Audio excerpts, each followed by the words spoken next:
দেখুন, মহামান্য আদালত ডিভিশন বেঞ্চ তারা আজকে রায় দিয়েছেন।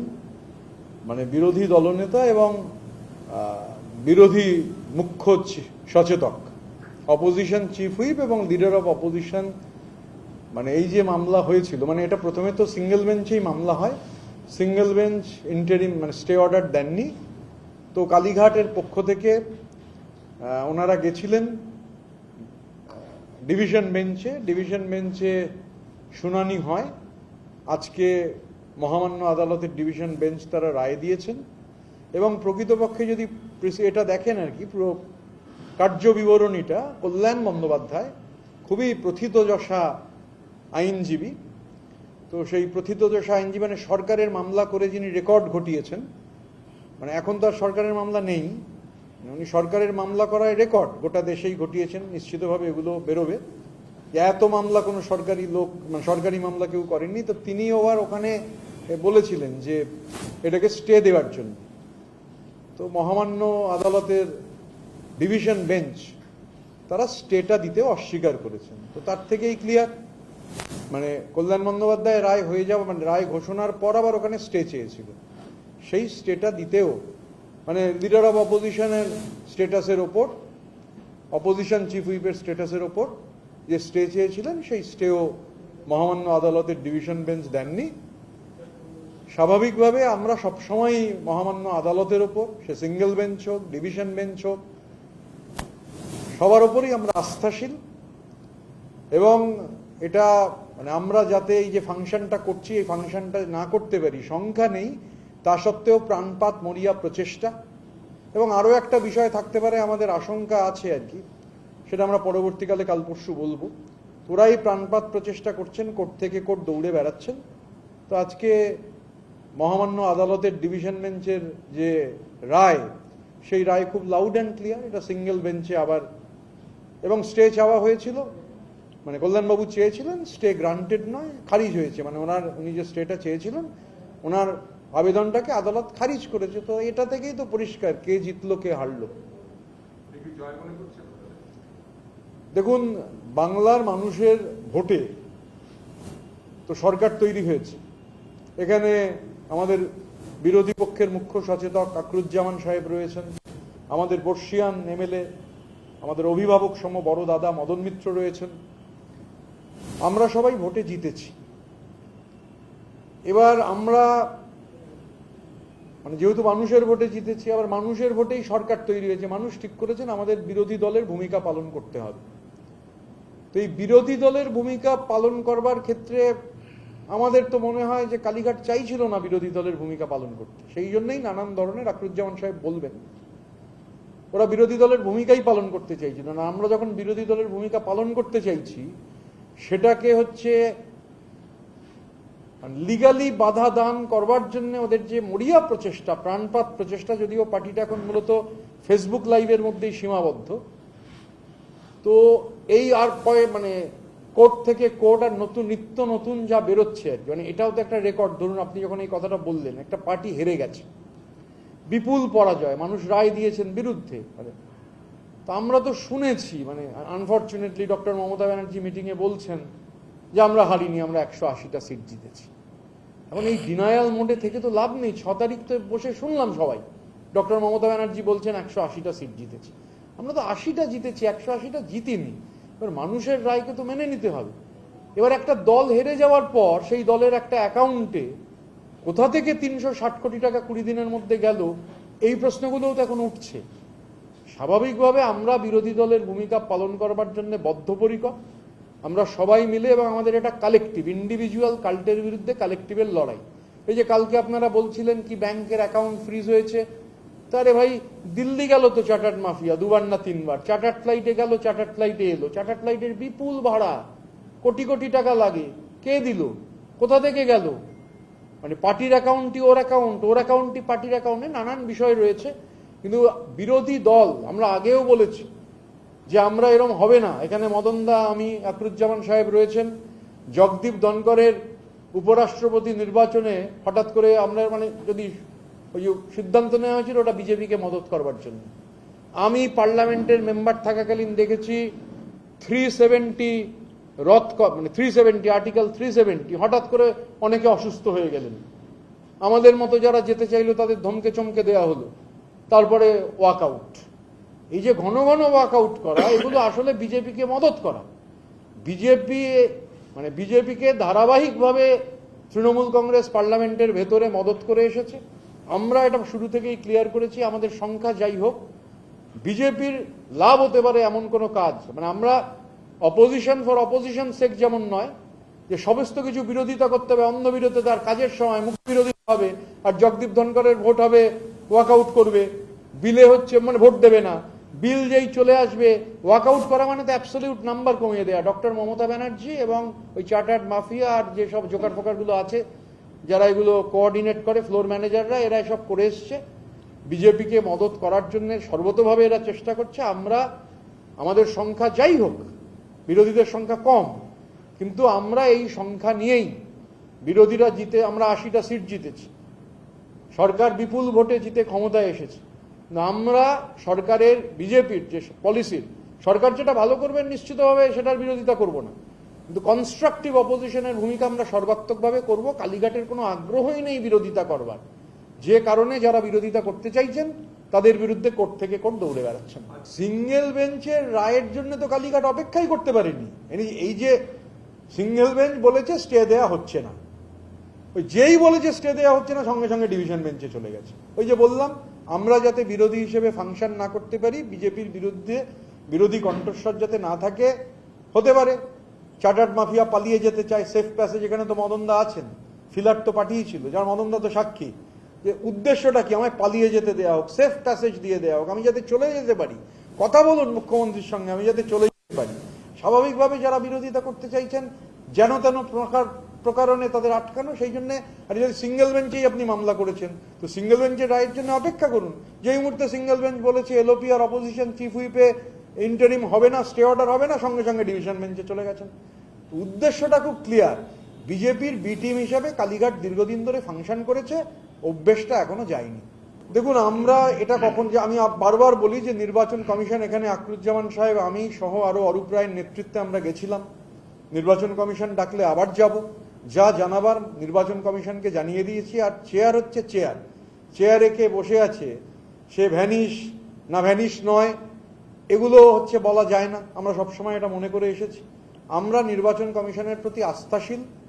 আমরা নিয়ম মেনে, পদ্ধতি মেনে, সমস্ত আইন কানুন মেনে নোভোটেলে 22শে জুন আমাদের যে স্পেশাল সেশন হয়েছে তার পূর্ণাঙ্গ যাবতীয় ডকুমেন্ট সহ আমরা জমা দিয়েছি। ইলেকশন কমিশন জবাব চেয়েছেন, জমা দিয়েছি।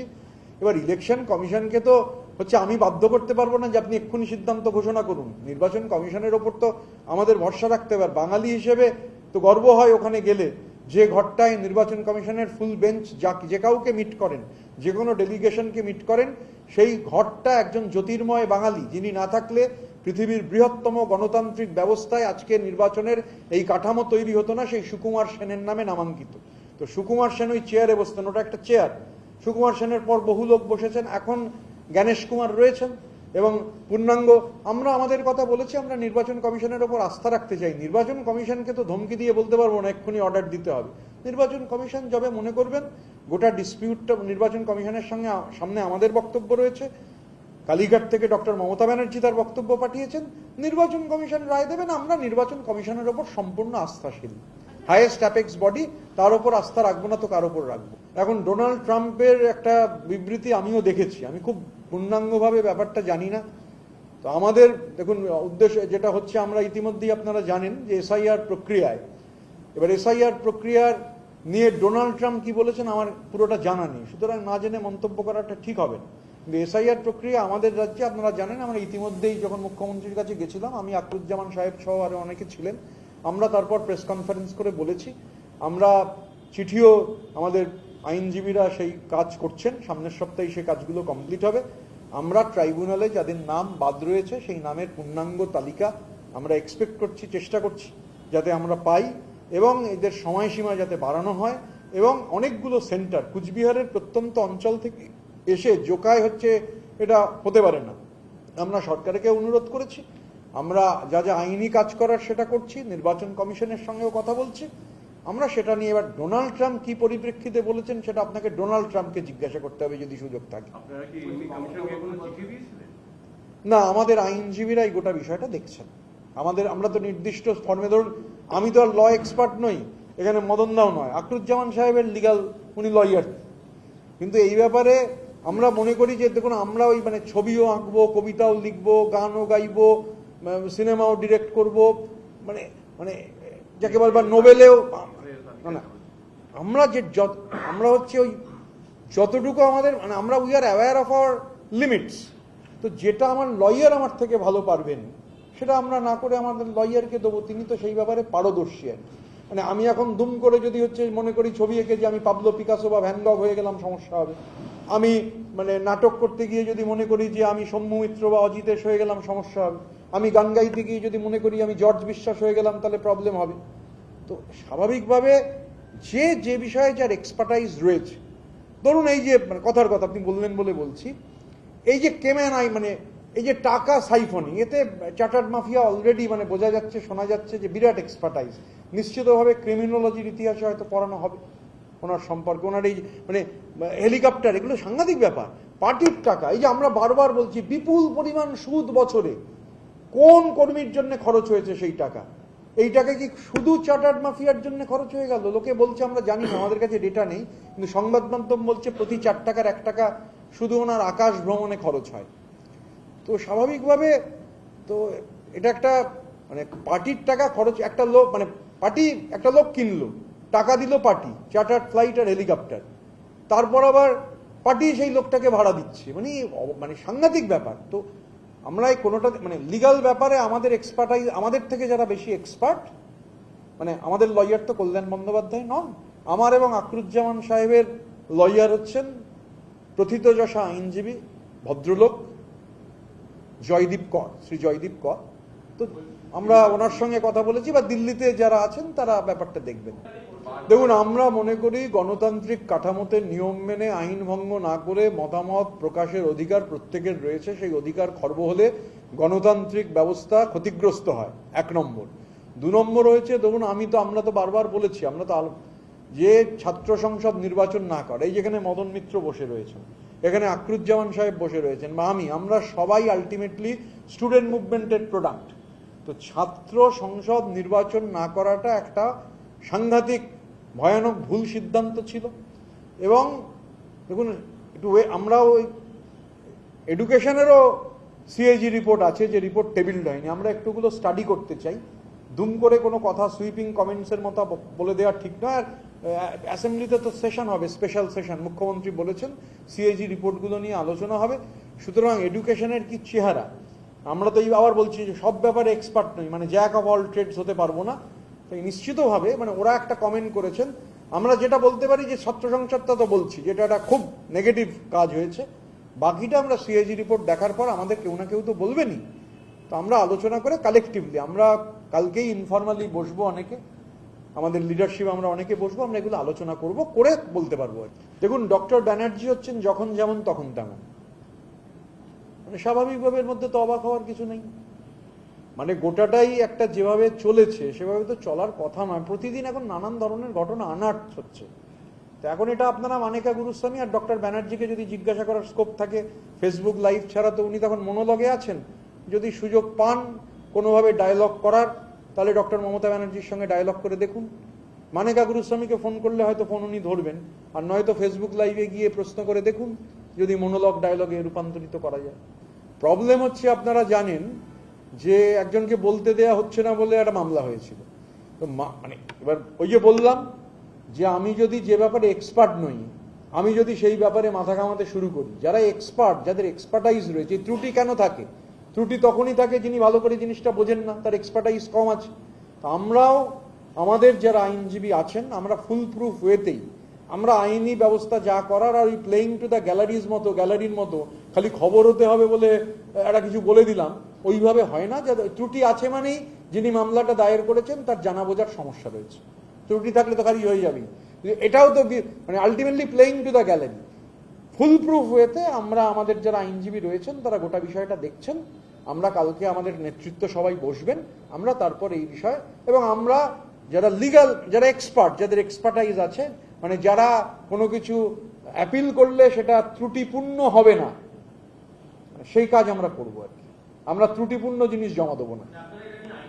আমরা চলছে, আমাদের অলরেডি আমাদের আইনজীবীরা গোটা বিষয়টা দেখছেন এবং নিয়ম মেনে যা প্রসেস করার, মানে খবর করার জন্য করলে ওইরকমই হবে, ত্রুটিপূর্ণ হবে, বাতিল হয়ে যাবে, জানাবো যার মানে পৃথিবীর সব জানেবো যে এরকম ভাবলে তা যা হয় আর কি। আসলে সরকারি মামলা লড়তে লড়তে এগুলো তো সরকারকে অনুরোধ করব, দেখা দরকার মানে নেপোটিজম কোন পর্যায়ে গেছিল আর কি। আমি তো কিছুটা হলেও জানি, প্রাক্তন আইনমন্ত্রীর মানে অনেক সময় আক্ষেপগুলো শুনতাম, মুশকিল, সব মামলা দিতে হবে কাউকে, তার ছেলেকে, তার মেয়েকে, তার জামাইকে। এখন আইনমন্ত্রী, প্রাক্তন আইনমন্ত্রী স্বীকার নাও করতে পারেন, সাক্ষী রয়েছে, সেই খেদোক্তিগুলো মাঝে মাঝে শুনতে পেতাম।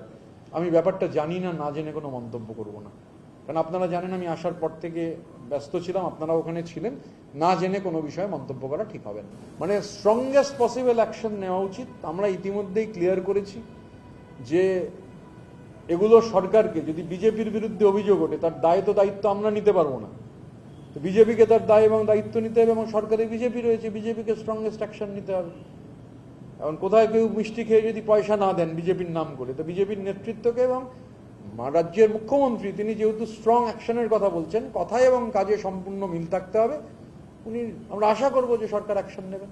মুখ্যমন্ত্রীর সাথে যখন দেখা করতে গেছিলেন, মুখ্যমন্ত্রীকে বিশেষ দায়িত্ব দিয়েছিলেন আপনাদেরকে, সম্ভবত যে প্রত্যেকটি জেলা বাড়ি আপনারা বলেছিলেন যে যেখানে যেখানে তোলাবাজির সমস্যা চলছে। আপনি কি ছিলেন নাকি ওই মিটিং এ? না, সেটা বেরিয়েছিল।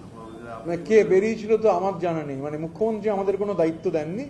এবার আপনি সেই মিটিং এ উপস্থিত থাকলে বা কেউ দু একটা জায়গায় আমারও চোখে পড়েছিল, দেখুন মানে কয়লা, বালি, ডোলোমাইট, গরু, সিমেন্ট, চাকরি, টেট, এগুলোর পয়সায় চলা কিছু মিডিয়া তো অপারেট করছে, সেই মিডিয়ার নানান রকম এজেন্ডা রয়েছে। মানে দেখে মনে হয়েছিল মিডিয়ার লোক বোধহয় মুখ্যমন্ত্রীর সঙ্গে মিটিং এ রয়েছেন। আমরা মুখ্যমন্ত্রীর সঙ্গে যে কথোপকথন হয়েছে মিডিয়াতে সাংবাদিক সম্মেলন করে আমরা বলে দিয়েছি। এবার তার বাইরে যদি কেউ উপস্থিত থাকে তিনি তার মতো রিপোর্টিং করতে পারেন, আমি সেই রিপোর্টিং এর দায় বা দায়িত্ব কোনোটাই নিতে পারবো না। দেখুন, আমি যা বক্তব্য প্রেসের সামনে বলেছি, আপনাদের প্রেসের এই যে প্রশ্নটা আসলো যে বিজেপির আমলে তোলাবাজি হচ্ছে, আপনারা বললেন মিষ্টির দোকানে বিজেপির কর্মী হওয়ার কারণে বলছে পয়সা দেব না, এবং বিজেপি রাজ্য সভাপতি নিজে স্বীকার করছেন যে তার দলের বিধায়কেরা তাদেরকে সতর্ক করছে তোলাবাজির কারণে। তো এই 3 মাসের মধ্যে তোলাবাজি তো প্রাতিষ্ঠানিক রূপ পেয়েছে, এটা অস্বীকার করার জায়গা নেই। তো এই জায়গাতে আমরা তো দেখব যে সরকার কি ব্যবস্থা নিচ্ছে, তার অপেক্ষায় আছি। এই কথাটা বলা যদি আমার অপরাধ হয়ে থাকে, সম্মানীয় চিত্তবাবু উনি আমার পার্শ্ববর্তী এলাকার প্রথম বিধায়ক হয়েছেন এবং অনেক কথাই বলেছেন, ওনার উদ্দেশ্যে বলি, বেশি কথা বলবো না। এলাকার মানুষ আমাদের প্রতি আস্থা রাখে, ভরসা রাখে, তাই যখনই নির্বাচনে অংশগ্রহণ করি প্রতিবারের ভোটের পরে পরবর্তী ভোটের ব্যবধান কিন্তু আমাদের বেড়ে যায়। মানুষের সঙ্গে আমাদের নারীর সম্পর্ক আছে, এইটুকু চিত্তবাবু সম্বন্ধে আমি বলবো, এর বেশি আমি কিছু বলবো না। যেটা আমাদের leader of the opposition Ritabrata বলছিল যে আজকে বিরোধী দল নেতা এবং বিরোধী চিফ হুইপকে নিয়ে তৃণমূলের একটা অংশ তাদের কোর্টে কেন ঘোরাঘুরি করতে হচ্ছে। আমি বিভিন্ন সময় বিভিন্ন জায়গায় বলার চেষ্টা করেছি যে আপনারা যারা কালীঘাট পদ্ধতি বলছেন, আপনারা জানেন যে 4 তারিখ ফলাফল ঘোষণা হওয়ার পরে আমাদের ডাক পড়েছিল কালীঘাটে। আমরা প্রত্যাশা করেছিলাম যে আমাদের বিগত সরকার 15 বছর থাকার পরও এত বিপর্যয় হলো কেন, বিপর্যয়ের কারণগুলো একটা বিশ্লেষণ করা হবে, একটা পর্যালোচনা করা হবে। কিন্তু সেখানে গিয়ে দেখলাম যে এক সেনানায়কের বীরের সম্বর্ধনা দিতে হবে, উঠে দাঁড়িয়ে তাকে আমরা হাততালি দিয়ে সম্বোধনা করলাম। নেত্রী বলে দিল যে তোমাদের এই হচ্ছে বিরোধী দলের নেতা, হচ্ছে বিরোধী চিফ হুইপ। আমরা মান্যতা দিয়ে ফিরে এলাম, আমরা কোনো প্রতিবাদ করিনি।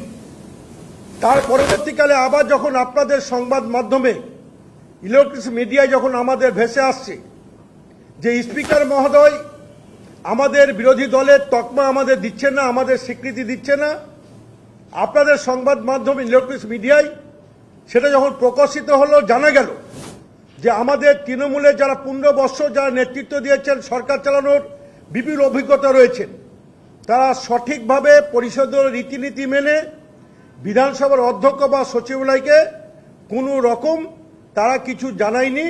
সর্বভারতীয় সাধারণ সম্পাদকের চিঠির মাধ্যমেই বিরোধী দলনেতা তারা করতে চেয়েছিলেন। পরবর্তীকালে আবার আমাদের ডাকা হয়েছিল, আমরা সেখানে গিয়েছিলাম। সেখানে ব্যাকডেটের সই সহ জাল সই আপনাদের মাধ্যমে আমাদের সামনে এসছে। তো যখন আমরা ভিতরে ঢুকতে গেলাম, আমরা দেখলাম যে তারা বিরোধী দলের ভূমিকা পালন করতে চাইছে না।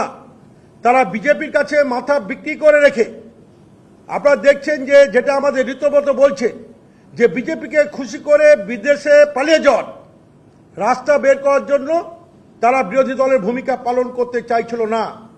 তাই আমরা বাধ্য হয়ে আমরা রাজ্যে বিরোধী দলের ভূমিকা পালন করার লক্ষ্যে আমরা 60 জনের অধিক বিধায়ক একসঙ্গে বসে আমরা রীতিমতোকে বিরোধী দলনেতা আমরা নির্বাচিত করেছি এবং আমাকে তারা বিরোধী মুখ্য সচেতক হিসাবে নির্বাচিত করে সংসদীয় রীতিনীতি মেনে আজকে বিধানসভার অধ্যক্ষ সহ সচিবালয়কে জানিয়ে তারা আমাদের স্বীকৃতি দিয়েছে। এটাও তাদের মানতে গাত্র দেওয়া হচ্ছে।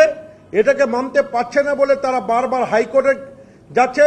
হাইকোর্টের সিঙ্গেল বেঞ্চ, ডবল বেঞ্চ, সেখানে থাপ্পড় খেয়ে আবার তারা ফিরে আসছে। তাদের ভূমিকাটা কি ছিল? এবং আমি আপনাদের একটা কথা বলি যে তাদের একজন সর্বভারতীয় মুখপাত্র বিশিষ্ট আইনজীবী কল্যাণ ব্যানার্জি 22 তারিখ বোধহয় সংবাদ মাধ্যমে বলেছিলেন যে অভয় কাণ্ডের পর, আরজিকর কাণ্ডের পরে কে মুখ্যমন্ত্রীকে সরিয়ে মুখ্যমন্ত্রী হতে চেয়েছিল, তার কথা এটা কল্যাণ ব্যানার্জির উক্তি আপনাদের আমি ইলেকট্রনিক্স মিডিয়ায় দেখেছি। আপনারা প্রশ্ন করেছিলেন যে কে মুখ্যমন্ত্রীকে সরিয়ে মুখ্যমন্ত্রী হতে চেয়েছিল, তারা বলেছিল আপনারা তদন্ত করুন, আপনারা সাংবাদিক। তো আমার তো সেই প্রশ্ন আপনাদের সামনে আছে যে আজকে তৃণমূলের এত বিপর্যয়, এই কারণ কি পারিবারিক দ্বন্দ্ব নয়? আজকে যদি তদন্ত আসে, আজকে পর্যালোচনা দেখা যায়, তাহলে দেখা যাবে কালীঘাটের বাড়ির লড়াই আগামী দিনে কে নেতৃত্ব দেবে, কে সরকারের মুখ্যমন্ত্রী হবে, তার লড়াইয়ের জন্য আমরা যারা তৃণমূল কর্মী আজকে আমরা সাফার করছি। আজকে নির্বাচনের পর্যালোচনা যখন হবে, আজকে ওরা না করলো আমরা যারা তৃণমূল, আমাদের দিকে তাকিয়ে যখন বাংলার হাজার হাজার তৃণমূল কর্মী আমাদের দিকে অপেক্ষা করছে, আমরা নিশ্চয় নির্বাচনী বিশ্লেষণ করব যে কেন আমাদের তৃণমূলের বিপর্যয় হলো, কেন আজকে এই লড়াই, বাড়ির পারিবারিক লড়াই, কে মুখ্যমন্ত্রী হবে, আগামী দিনে কে দায়িত্ব নেবে, এই যে লড়াইগুলো বিভিন্ন সময় বিভিন্নভাবে প্রকাশিত হচ্ছে, এগুলো তদন্ত সাপেক্ষে আসা দরকার। এবং আমি দায়িত্ব নিয়ে বলছি যে আজকে তারা চাইনি যে আমরা বিরোধী দলের ভূমিকা পালন করি, তার কারণ তারা বিজেপির হাতে তামাক খেয়ে এই দেশের বাইরে যাওয়ার জন্য একটা লাইন আউট তারা বিজেপির সঙ্গে করে তারা বিদেশে যাওয়ার চক্রান্ত করছিল। আমরা সেই চক্রান্ত ব্যর্থ করেছি। আপনাদের মাধ্যমে আমরা বাংলার মানুষকে জানিয়ে দিতে চাই। আর একটা পয়েন্ট আকরুদা বলে দিয়েছে, সবটাই খেয়াল রাখবেন। আপনারা সবাই সেটা দেখেছেন যে লোয়ার কোর্টেরও একটা রায় আছে।